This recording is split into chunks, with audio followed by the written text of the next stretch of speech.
Ma'am.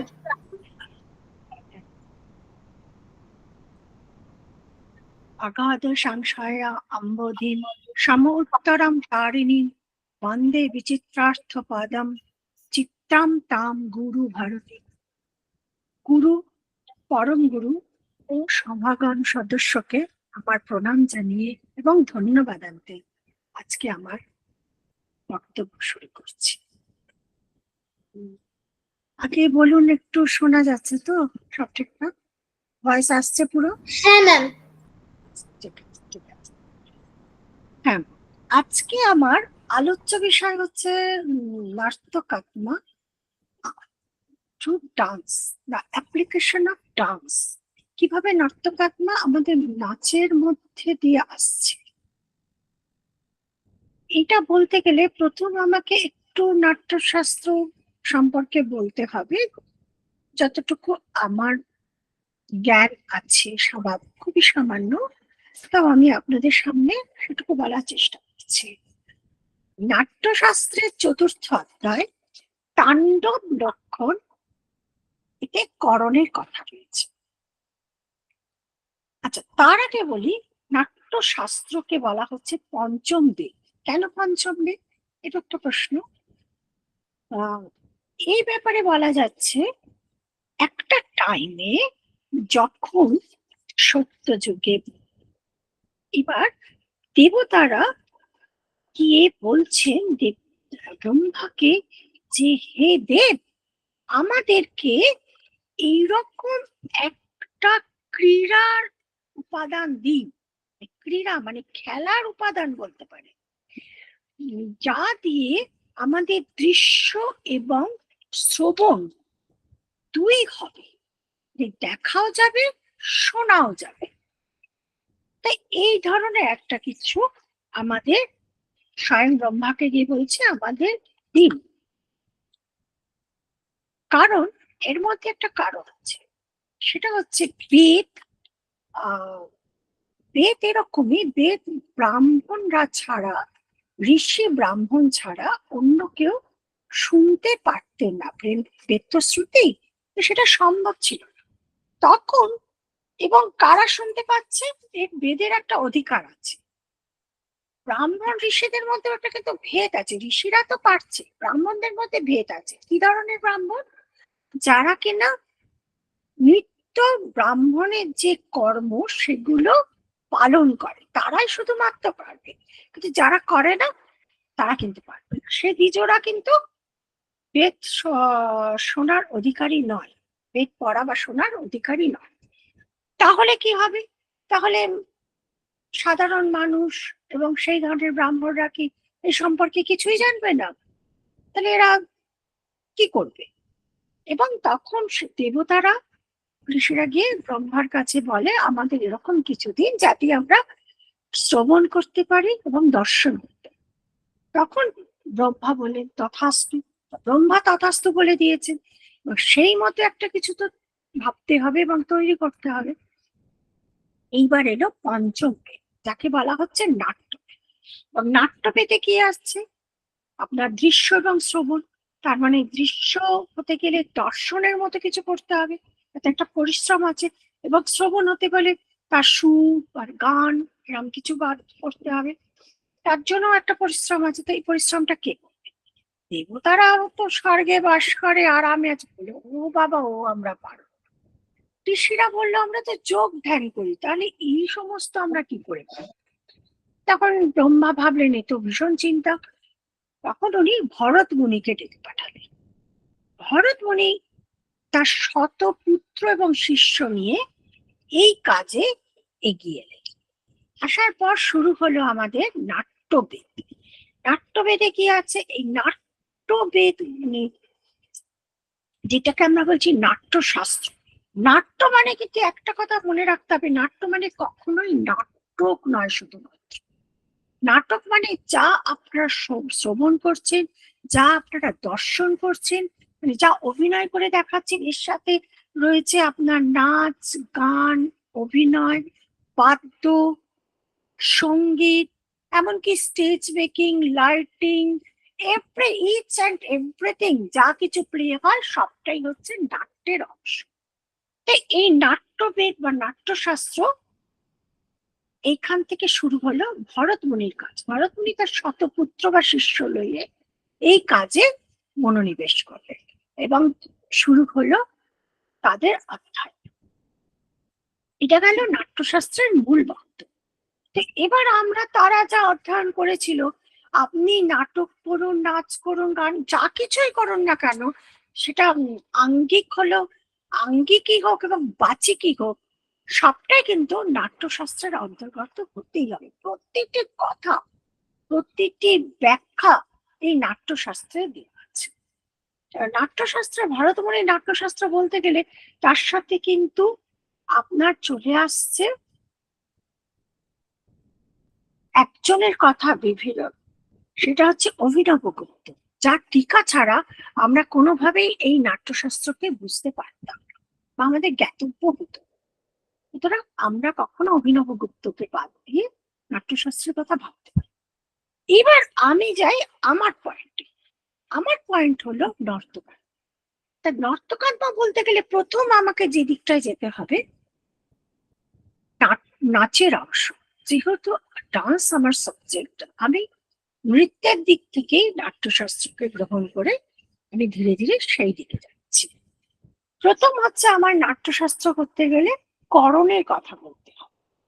এই নাট্যশাস্ত্রের চতুর্থ অধ্যায় তাণ্ডব লক্ষণ। তাণ্ডব লক্ষণে করণের কথা আছে। করণের কথা কোথায় আছে?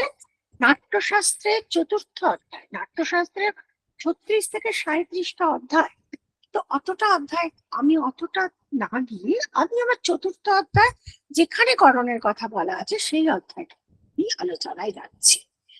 তো এই নাট্যশাস্ত্রে নাট্যে 4টি অঙ্গ আছে: আঙ্গিক, বাচিক, আহার্য এবং আঙ্গিক কি, যা হচ্ছে অঙ্গ অভিনয়। অঙ্গ অভিনয়ের মূল হচ্ছে নৃত্য। নাট্যও পড়ে, নাটকেও অঙ্গ প্রয়োজন, ঠিক আছে, আমি ওদিকে গেলাম না, আমি নৃত্যে এলাম। বাচিক অভিনয়, যা বলা হয়, এই বলার সাথে অবশ্যই আপনার বিভিন্ন গ্রন্থনা আছে, কবিতা আছে এবং গান আছে, অবশ্যই সঙ্গীত। এরপর আছে আহারিয়াম। আহারিয়াম হচ্ছে বেশভূষা সম্পূর্ণ। দেখুন, আমি যদি একটু নাচ করতে যাই, তাহলে আমার বেশভূষাটা অতি প্রয়োজনীয়। আমি একটা এরকম নর্মাল শাড়ি পরে নর্মাল নাচ করতে পারবো না, তাতে অনেক আনুষঙ্গিক অসুবিধাও যেমন আছে, সেরকম দর্শকের কাছে গিয়ে পৌঁছবো না আমি কি করতে চাই। যেমন সাপোজ আমি ভরতনাট্যম ডান্সার, এই ভরতনাট্যম নাচের জন্য, এই আঙ্গিক ভরতনাট্যম এর কারণে যে যে পোশাকের প্রয়োজন, আপনাদের একটা তার সঙ্গে পরিচয় আছে কি ধরনের পোশাক পরা হয়। সাপোজ একটা ভরতনাট্যমের কস্টিউম পরা হয়, দেন হচ্ছে তার একটা নির্দিষ্ট অর্নামেন্টস আছে, তার সাথে হেয়ার স্টাইল, তার মেকআপ, তার ঘুমু, সর্বস্ব মিলিয়ে তার একটা বিশেষ আহারিয়াম আসছে, যা দিয়ে আমি আইডেন্টিফাইড হচ্ছে যে আমি একটা ভরতনাট্যম ডান্সার। দ্যাটস লাইক অন্যরকম classical dancer, Odissi, Kathakali, Manipuri, Kathak, each and everything divide হচ্ছে এই আহারিয়াম, মানে বেশভূষা, আলাদা ধরনের বেশভূষা। প্রতিটা বেশভূষার সাথে সেই স্থানেরও একটা পরিচিতি আসছে, তাদের কৃষ্টি সংস্কৃতি এই বেশভূষার মধ্যে উঠে আসছে। এইগুলো আমি গেলাম আহারিয়া। তার সাথে আমাদের রবীন্দ্রনাথের কথাও বলতে পারি, তারও বৈশিষ্ট্য কিছু, তার আহারিয়াম দিয়ে তার বেশভূষার মধ্যে তারও বৈশিষ্ট্য প্রকাশ পায়, সেটাও একটা নির্দিষ্ট। এরপর আসছে সাত্ত্বিক। সাত্ত্বিক হচ্ছে রস, ভাব এবং এই রস এবং ভাব ছাড়া কোনো নৃত্যই কিন্তু নৃত্য নয়, কোনো অভিনয় কিন্তু অভিনয় নয়। এক বিশেষভাবে বলা হয় রসের উৎপত্তি। এই রসের উৎপত্তি কিন্তু নাট্যশাস্ত্রের অন্যতম উপাদান। রসের উৎপত্তি, দর্শককে রসাপ্লুত করা, রসের উৎপত্তি করছে আর্টিস্টরা, শিল্পীরা। সেই রসের উৎপত্তি থেকে দর্শক রসাপ্লুত হচ্ছে, রস আসক্ত হচ্ছে, রসসিক্ত হচ্ছে, তবে না আমার অভিনয় সম্পূর্ণ হচ্ছে। এটা হলো সাত্বিক অভিনয়। আর একটা হচ্ছে সততা, আমি অন্তর থেকে করছি, এর মধ্যে কোনো দ্বিধা নেই। কেন নেই, কেন দ্বিচারিতা নেই, দ্বিধা নেই, সেটা আমি শেষে বলব। এবার আসি আঙ্গিক অভিনয় প্রধান বিষয়বস্তু হচ্ছে করণ কি? হস্তপাদ সমায়ুক্তে নৃত্যস্য করণাৎ ভাবে। হস্তপাদ সমাযোগে নৃত্যস্য করণাং ভাবে, অর্থাৎ নৃত্যে হস্তপদের মিলিত সঞ্চালনকে করণ বলা হয়। এবার একটা প্রশ্ন থাকছে, হস্ত শুধু হাত ও পা, এখানে কিন্তু অব্যাপ্তি দোষ দেখা যাচ্ছে। করণ শরীর বাদ দিয়ে কিন্তু নৃত্য হয় না, এটা একটা ভীষণ পয়েন্ট। আপনি কি অঙ্গ বাদ দিয়ে নৃত্য হয়? আপনি শুধু হাতটা নেড়ে দিলাম, পাটা নেড়ে দিলাম, তাহলে কি আমার নাচ হলো? তখনই হলো না।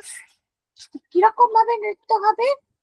হস্ত কি এই মাথা থেকে নাভি পর্যন্ত সমস্ত অঙ্গ প্রত্যঙ্গ ইনক্লুডিং বাহু, হস্ত, এবং নাভি থেকে পায়ের অঙ্গুলি পর্যন্ত প্রত্যেকটি অঙ্গ প্রত্যঙ্গ হচ্ছে পাদ।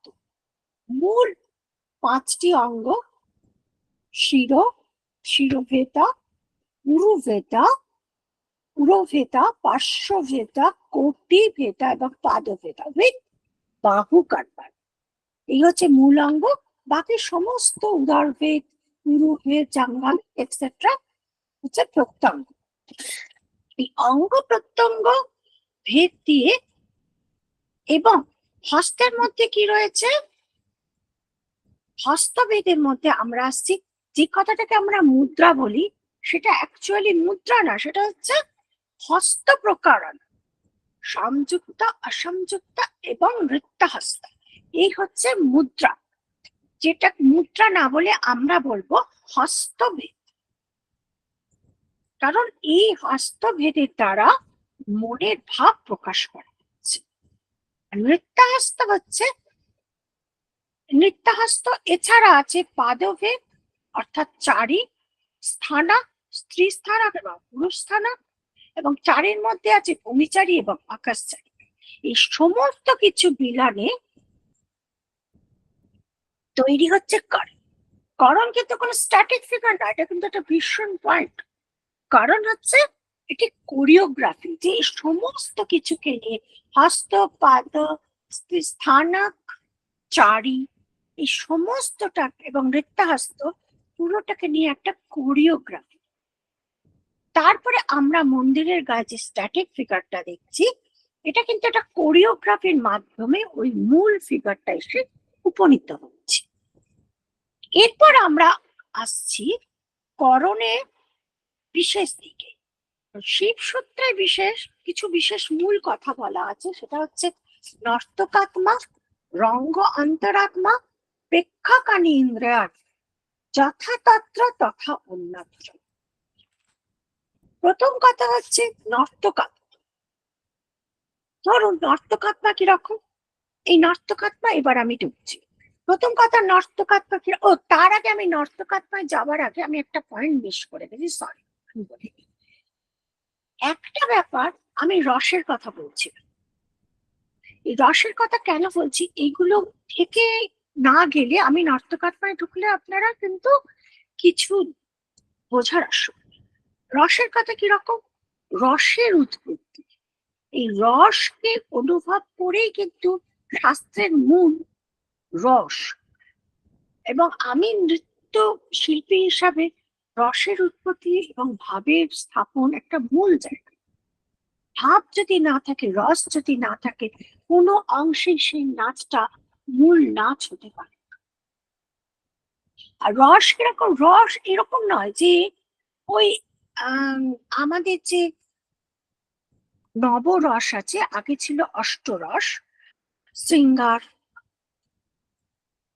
অদ্ভুত, বীর রস, বিভৎস রস, করুণ রস, রৌদ্র রস, এবং সর্বশেষ হচ্ছে আপনার শান্তরস। শান্তরসটা এসেছে এই অষ্টরসের মিলনে। শেষ পর্যন্ত শাস্ত্রবিদরা বলছে শান্তরসের উৎপত্তির কথা। কিন্তু এই যে রসগুলো, নাচ যখন আমরা প্রথম করছি, ওরা কিলো কিলো ধরে, ওই 1 কিলো করুণ রস দে, 2 কিলো শৃঙ্গার রস দে, 3 কিলো বীভৎস দে, বা 500 গ্রাম তুই রৌদ্র রস দে, 600 গ্রাম বীর রস দে। এইভাবে কিন্তু রস সাজি হচ্ছে না, রস কিন্তু তৈরি হচ্ছে, উৎপত্তি হচ্ছে স্টেজের মধ্যে। আমরা যখন পারফর্ম করছি তখন রস উৎপত্তি হচ্ছে।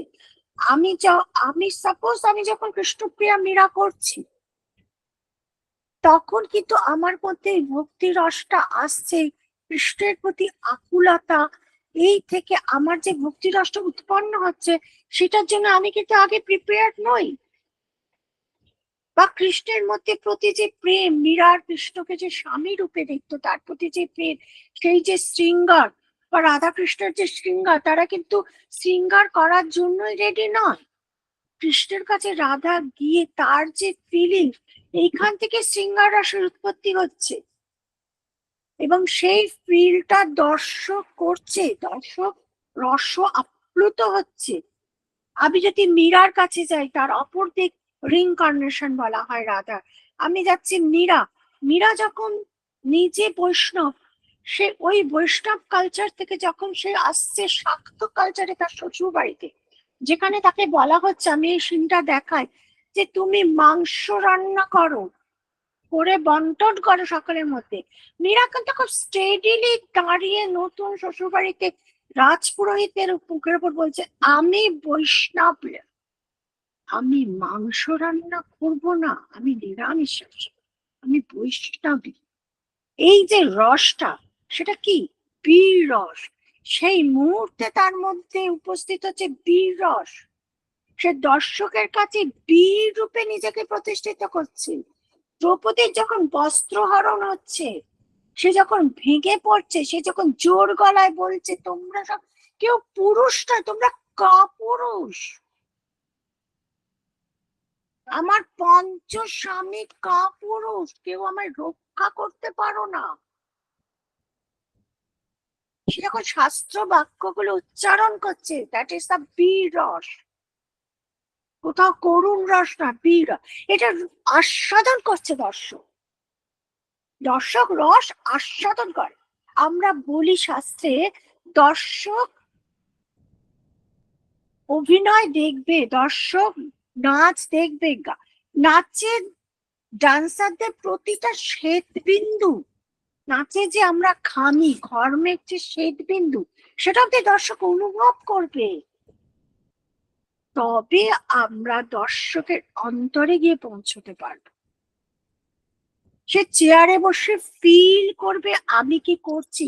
নাচে তো আলাদাভাবে কোনো ভাষা নেই। আমাদের বাচিক অভিনয় কিন্তু আমরা স্টেজে দাঁড়িয়ে করি না। বাচিক কি, আমাদের ব্যাকগ্রাউন্ডে কোনো গান হয়, যখন মিউজিক যায়, তার উপর আমরা মুভমেন্ট করি, এবং সমস্ত অঙ্গ দ্বারা, শুধু অঙ্গ না, মুখজাভেদ, মুখের প্রদর্শন, মৌখিক অভিনয় দ্বারা আমরা এই নৃত্য শৈলীকে দর্শকের অন্তরে গিয়ে প্রবেশ করাই, তাদের রসসিক্ত করি। প্রবেশ করাই মিনস আমরা ফিল করাই, তাদের রসসিক্ত করি। যদি রসসিক্ত না হয়, তাহলে কিন্তু আমার নৃত্যাভিনয় অথবা আমার নৃত্য প্রদর্শন কখনোই সম্পূর্ণ হল না, সেটা সাত্বিক অভিনয় গিয়ে উপস্থিত হল। এরপর আমি আসছি নর্তকাত্মা। আমি নর্তকাত্মার, আমি আশা করি এটা আমি বলতে পেরেছি। নর্তকাত্মা বলতে এর ডেফিনেশন হচ্ছে, ধরুন আমার নাম নন্দিনী, আমি স্টেজে এসেছি পারফর্ম করতে, সেই সময় সাপোজ আমি চিত্রাঙ্গদার ক্যারেক্টারটা অভিনয় করছি। চিত্রাঙ্গদার দুটো ক্যারেক্টার আপনি জানেন, চিত্রকথা নিজেকে দুভাগে রেখেছিল, এক পুরুষ ভাগ, একটা নারী ভাগ। এই বীর রস এবং শৃঙ্গার রস। পুরুষ ভাত থেকে সাপোজ আমি দ্বিতীয় চিত্রাঙ্গদা সুরূপা ফিল্ম করছি, কিন্তু আমি জানি আমি নন্দিতা ব্যানার্জি। আমি এই সময় কি করছি, নিজেকে একটা আবরণে রেখেছি। কিরকম আবরণ? আমি নিজেকে সুরূপার আহারিয়া, সুরূপার বেশে, এখানে আহার্য আসছে মাস্ট, সুরূপার বেশটা তৈরি করতে হবে। আমি যদি এরকম শাড়ি পরে জাস্ট লাইক এমন যেমন ভাবে আপনাদের সামনে দাঁড়িয়েছি, আপনি কি আমি ভাবতে পারছেন সুরূপা? আপনি আমায় নন্দিতা ব্যানার্জি ভাবছেন। বাট আমি যখন স্টেজে সুরূপা বলে নিজেকে পারফর্ম করতে নিয়ে আসছি, সুরূপার জন্য একটা নির্দিষ্ট বেশ ধারণ করছি, সেটা হচ্ছে আড়লা। এবং নিজেকে আবরণে ঢেকে এই যে সুরূপার ভূমিকায় অভিনয় করছি, এটাকেই হলো নর্তক আত্মা। আমি নিজে নর্তক, মিনস আমি নিজে নন্দিতা, নিজেকে নর্তক ভাবলাম, এবং আমার আত্মাটা, আমি নন্দিতা, এটা আমার আত্মা, আমি নর্তক রূপে ওখানে উপস্থিত হচ্ছি সুরূপা।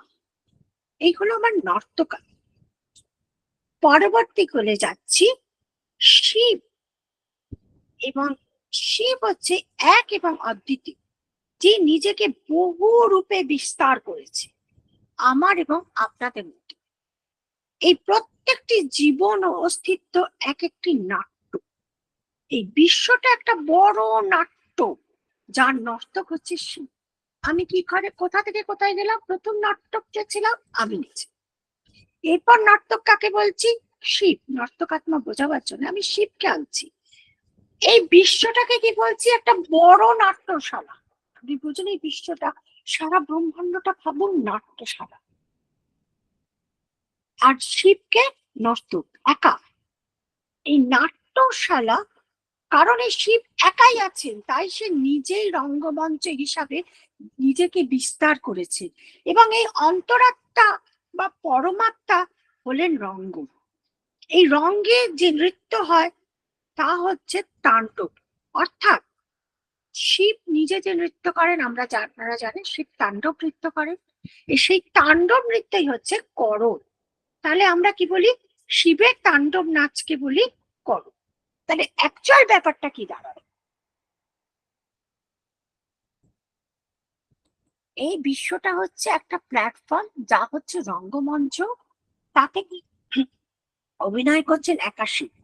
তার মানে কি, এই শিব হচ্ছেন আমাদের প্রত্যেকের অন্তরে রয়েছেন যিনি শিব, তিনি এক থেকে বহু হয়ে আমাদের সকলের মধ্যে অবস্থান করছে, নিজেকে রিফ্লেক্ট করছে। যেমন আমরা একটা আয়না যদি আমার সামনে আসে, এই আয়না দিয়ে আমি নিজেকে রিফ্লেক্ট করি। আমি এর মধ্যে আমি একটু স্বস্তিককে ডাকবো, আমার ছেলেকে, এই আয়নার রিফ্লেকশনের জন্য। বাবাই, বাবাই, আমি ওই আয়নার অংশটা দেখাতে চাইছি। চিদানন্দ, ওইখানে ওই জায়গাটা নেই, ওটা লাস্ট আসবে। হ্যাঁ, চিদানন্দ বিলাসে আয়না দেখা। আমি এটা বলছি, আমি আয়নায় যেমন আপনি আমার নিজেকে দেখলেন, এবার আমার সাথে যদি আরো অনেকে থাকে, তাহলে সেই আয়নায় দেখবেন আপনি। এই এক থেকে আয়নায় আমি এক যদি থাকি, আমি যদি শিব হই, এই এক থেকে বহু সারা ব্রহ্মাণ্ডের সমস্ত জীবাত্মা এই রিফ্লেক্ট হচ্ছে, যেন বিশ্বের মধ্যে পুরোটাই রিফ্লেকশন। শিব এক থেকে বহুতে রিফ্লেকশন। এটা হচ্ছে তার মূল নর্তকাত্মার পরিচয়। শিবের নাটকে আমরা কি বলছি? করণ। করণ আর এক অর্থে হচ্ছে ইন্দ্রিয়, যার দ্বারা সে নিজেই নিজেকে প্রত্যক্ষ করে বা উপলব্ধি করে বা রসাস্বাদন করে। এই যে রসের কথাটা কেন বললাম, আমার আজকে নর্তকাত্মা আত্মা কথাটা আসার জন্য আমার রসের কোন জায়গাটায় বলার ছিল। এই রসের আস্বাদন করছে, এই জায়গাটায় আমি একটু আপনাদের আগে আয়নার ব্যাপারটা বোঝাই, তারপর আমি বাকি করণের মূল রহস্যের দিকে যাব।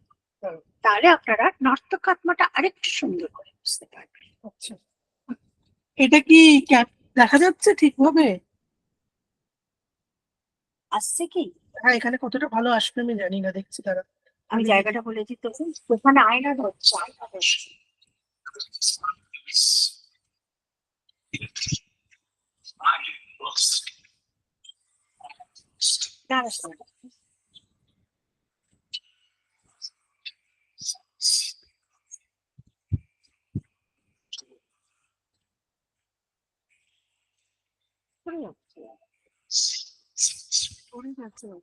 দাঁড়া দাঁড়া দাঁড়া এবার ঠিক আছে। তো হলো? আচ্ছা, দাও। দিলাম।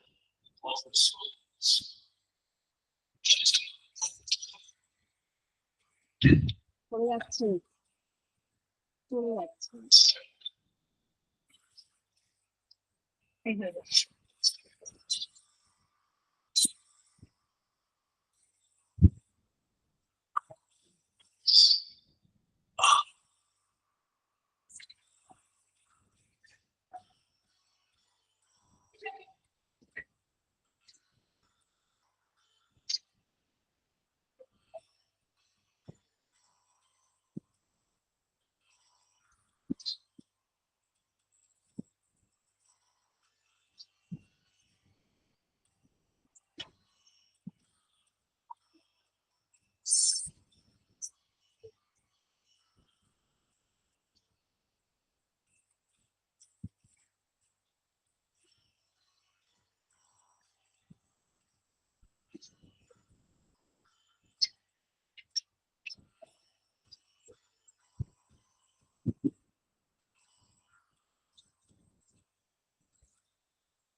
আমি কি বোঝাতে পারলাম যে কিছু কেউ কি আছেন?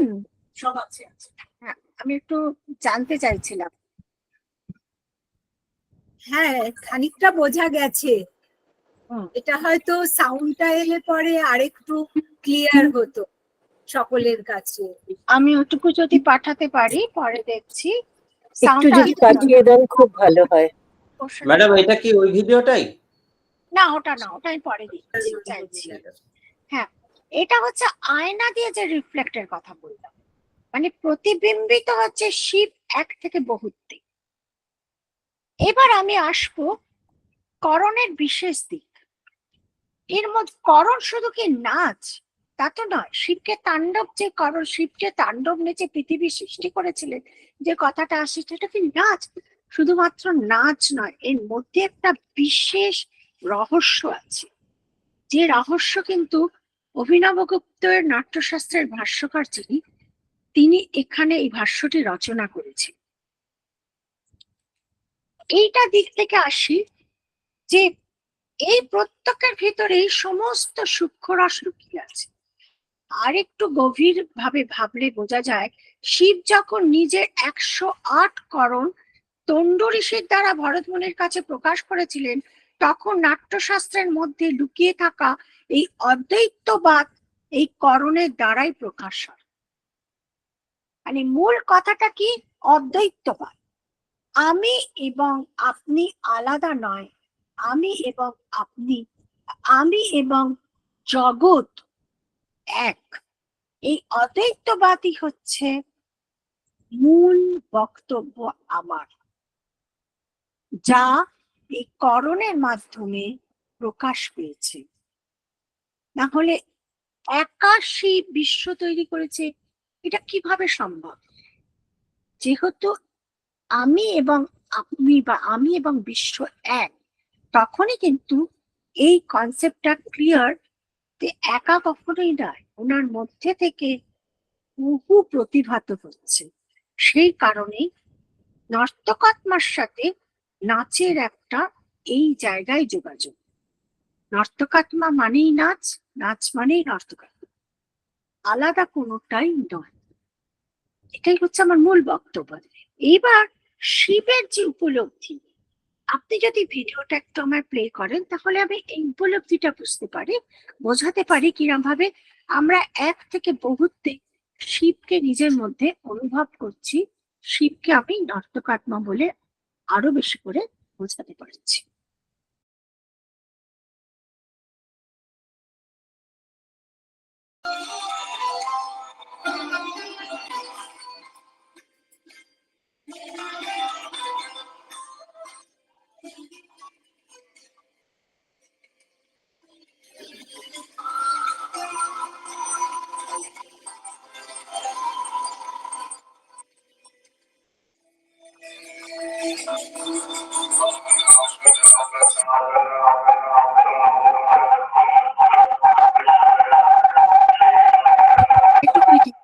এইটুকুই থাক,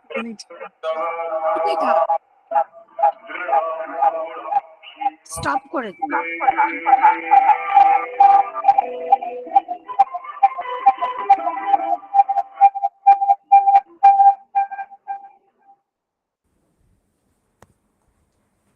আচ্ছা, এখানেই বলার আমার ভিডিওটা খুব ক্লিয়ার এলো বলে মনে হলো না। এনিওয়ে, তো সাধনার একটা জায়গায় প্রতিটা মুহূর্তে আমি এটা দেখিয়েছি যে না, প্রতিটা জায়গায় সবকিছুই সে শিব দেখছে।